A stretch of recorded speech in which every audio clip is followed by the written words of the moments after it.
After YouTuber Nick Shirley exposed millions in fraudulent hospice subsidies paid to the state of California, lawmakers in the state have finally decided to do something about it.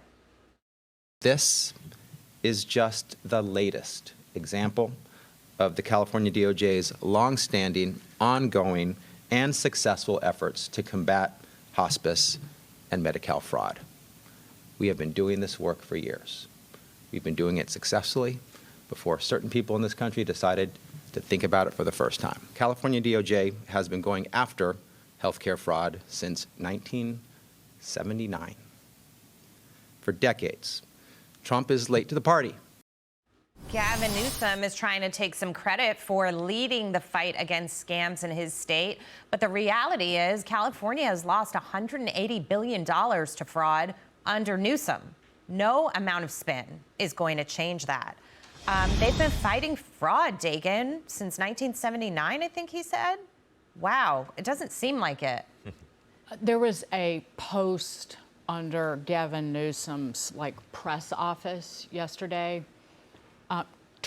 going after Chris Rufo, who has reported on the vast amounts of fraud in California, specifically about the kind of home health fraud, the recent fraud. And the post said something to the effect, and I'm not going to look down and read it, but California visits every single person receiving this home health. Impossible. Right. That's impossible. Right. So they lie, right, and they spin and they attack, but the people there deserve better, and the residents of California know they deserve better.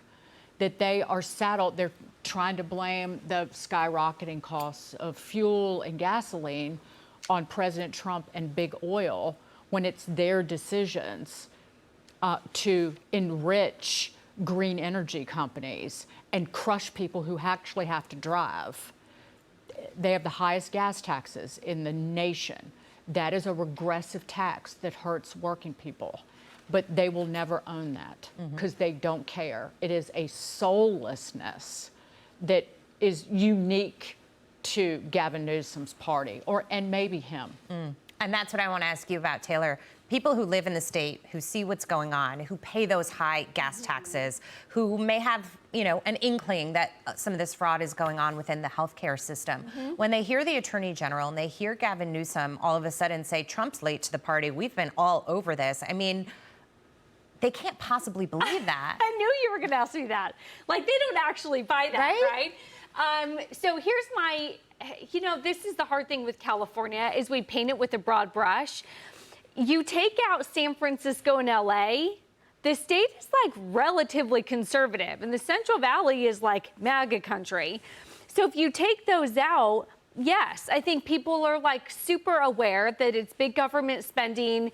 Maybe it's blue dog Democrats that they can try to get on board with. But the problem is those blue dog Democrats then end up voting with the rest of the super liberal party once they go to D.C. And so the normal people, I think, understand big government doesn't work, socialism doesn't work, because there's inherent fraud in all of these programs.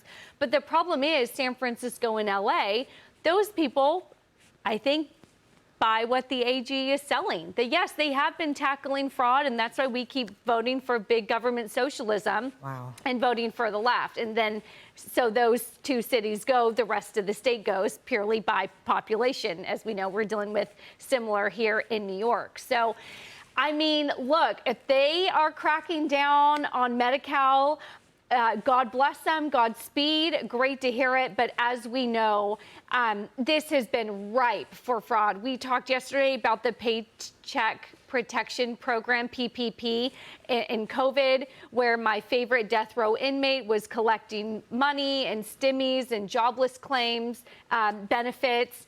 And they reported all of this to Sacramento, and most of the lawmakers in Sacramento said, nope, we're not going to follow up and we're not going to prosecute. So the data is there that they've been handed evidence of fraud, and the majority of lawmakers say, oh, it's too complicated or too onerous on us to follow through with it. And in this particular case of multi-million-dollar hospice fraud, Gary, 5 people have been arrested. And that Attorney General, Rob Bonta, is part of this. I'm not saying that he's not, but I don't remember a headline about fraud in California probably my whole lifetime, which is roughly as dating back to when he's talking about. Well, somebody's running for president, so I think they take polls. Ooh, let's go fight fraud, let's figure this out and go after it.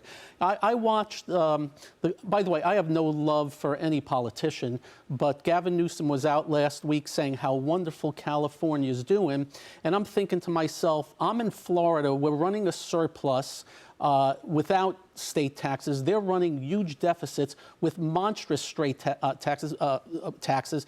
And I must tell you, the gas tax, do you know there's a 41-cent mystery tax in the gas tax? And I'm thinking to myself, what's the matter with the people there? Why aren't they yelling and screaming, get rid of that 41 cents? Right, what is this? I have friends in California that send me pictures of the prices of gas in the last week. Holy smokes. I mean, I don't know, how does anybody go with that? And he was talking about better GDP, but I'm a big believer. California is one of the most beautiful states.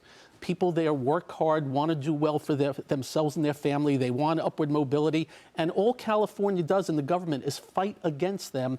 Higher taxes, regulations up the wazoo. Go look on any website to see how many departments there are there. It is absolute insane. I think they would be doing 15% GDP if they just get the heck out of the way. But no, control freakism from the top in California rules. I just hope that people, the rest of the country, not just the red parts of California, can see through this, because the 180 they're doing to make it look like they've been doing something about this, to me, that they think it would work.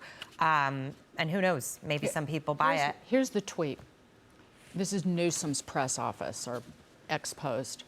Fact: California officials visit each recipient of the home care initiative and make sure they need it, and to best determine the number of care hours each person needs, and then accuses Chris Rufo, assuming it's fraud solely because you don't need it or dislike the policy, and then say that you're slapping people in the face who are providing care and trying to act like that someone calling out fraud and digging it up and finding it and demanding prosecution for it is the villain. Right.